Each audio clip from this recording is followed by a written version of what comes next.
ನೋಡು ಮುಂದೆ ಕುಂತದ ಮೊಮ್ಮು ಕುಡಿ ಅಂತ ನೀನು ಓದದ ನಂಗೆ ಯಾರು ಕುಮಾರನ ಒಂಚೂರು ಕುಡ್ಸ್ಬಿಡದ ಆಯ್ತು ಯಾಕದ ಕುಡಿಬಾರ್ದು ಯಾಕೆ ನಂಗೆ ಹೊಟ್ಟೆ ಹಸುವಾಗಲ್ವಾ ಕುಡಿಬಾರ್ದು ಇವಾಗ ಕುಡ್ಸು ಒಂಚೂರು ಏನು ಆಗಲ್ಲ ಏನು ಇಷ್ಟು ಸಂತೋಷದ ಬರ್ತಿ ಏನಕ್ಕ ಅವ್ವ ಸಂತೋಷ ಅಂತಂದ ಅವ್ವ ಅಪ್ಪ ಇಕ್ಕ ಒತ್ತೊಂದೇ ಬಿಟ್ಟವನಿ ಏನು ನಿಮ್ಮ ತಂದೆಯವ್ರು ನಿಮ್ಗೆ ಸಿಗ್ತಾ ತಂದೆ ಬಿಟ್ಟವ್ರೇನು ಉಕ್ಕನದ ಅಪ್ಪ ಇಕ್ಕವ ತಂದು ಇಕ್ರದ ಮೇಲೆ ಕೂತ್ಕದನಿ ಹೌದೇನು ಎಲ್ಲೇಲು ಡೆರೆ ಮುದಿಲಿ ಏನು ನಿಮ್ಮ ತಂದೆಯವ್ರು ನಿಮ್ಗೆ ಸಿಗ್ತಾ ತಂದೆ ಬಿಟ್ಟವ್ರೇನು ಮ್ಯಾಲೋಸ್ಕೊಂಬಂದ ಅಪ್ಪ ನೀನಿದ್ದಾಗ ಉರಿತಿರ್ಲಿವಂತ ಏನು ನಾನು ಇವಾಗ ಚಿಕ್ಕ ಮಕ್ಕಳೆಲ್ಲ ಉರಿತದಂತೆ ಅಪ್ಪ ಆ ಮಾತು ಆಗಿರ್ಲಿ ಅವಳ ಕುಲ ಜಾತಿ ನೇಮಗಳು ತಿಳಿದಿರ್ವೇನೋ ನನ್ಗಿನ ಚೆನ್ನಾಗೇನೋ ಯಾವಾಗದದು ನೀನ್ ತುಂದಿ ಇಕ್ಕವ ತಿಪ್ಪಲ ತುಂದಲಿತದ ಅವನಿ ಗೊತ್ತೇನು ಕಣ್ಣು ಗೆದ್ದುಗನ್ನು ಹಿಂಗೆ ದಪ್ಪ ಗೆದ್ದುಗನ್ನು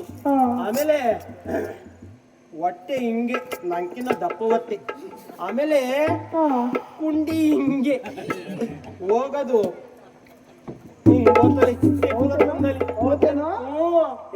ಅಪ್ಪ ಒಂದೊಂದಾಡಲ್ಲ ಮೂರ್ ಆಡ್ತಾವನಿ ಆ ಮಾತಾಗಿರ್ಲಿ ಅವಳ ಕುಲ ಜಾತಿ ನೇಮಗಳು ತಿಳಿದಿರ್ವೇನೋ ಉಕ್ಕನದ ತಿಳ್ಕೊಂಬಂದಿ ಅವ್ವ ಅಪ್ಪ ಹೇಳ್ತಾನೆ ಮನೆ ಬೆಳ್ಳಿ ಬೆದಗು ಪುಳ್ಳಿ ಪುತ್ತಕ್ಕಂತೆ ಅಪ್ಪ ಏನಂಗಂದ್ರೆ ಅದಕ್ಕಂದ ಇಲ್ಲೆಲ್ಲ ಬರಲ್ವಾ ಮಂಕ್ಲಿಲಿ ಇಕ್ಕೊಂಡು ಮೀನೋ ಕಮಿನೋ ಹೋಗಿ ಅಂತ ಹೊಸ ಸೌತಿ ತಂದಿದವರ ವೀರಣ್ಣ ನಾನು ಈ ಮಾತನ್ನ ಸಹಿತ ಮಾಡಕ್ಕಂದ ಅಯ್ಯೋ ನೀ ಸಹಿಸಕ್ಕಾಗ್ಲಿಲ್ಲ ಅಂತಂದ್ರೆ ಬೈಕ್ನೆ ತಲ್ಗೊಡ್ಕೊಂಡು ಸಾಕೋಗತ್ತ ವೀರಣ್ಣ ಆಗಿದ್ದ ಮೇಲೆ ಆಕೆ ನಾನು ಒಂದು ಸಾರಿ ನೋಡ್ಲೇಬೇಕು ನಿಮ್ ತಂದವ್ರು ಕರ್ಕೊಂಬ ಎಂಬುದಾಗಿ ಹೇಳು ಇವಾಗ್ಲೇ ಕರ್ಕೊಂಬರ ಕೇಳಿದೆ ಕರ್ಕೊಂಬ ಎಂಬುದಾಗಿ ಹೇಳು ಯಪ್ಪ ಬಾ ಬರ್ಮಲೇ ಬಾ ಅಪ್ಪ ಏನ್ ನನ್ ಬೆಳಗ್ಗೆ ಏನೋ ಹೇಳ್ತೀಯ ಅನ್ಕೊಂಡೆ ಏನ್ ಈಗ ಹೇಳ್ಬಿಟ್ಟಿದ್ಯಲ್ಲ ನಾನು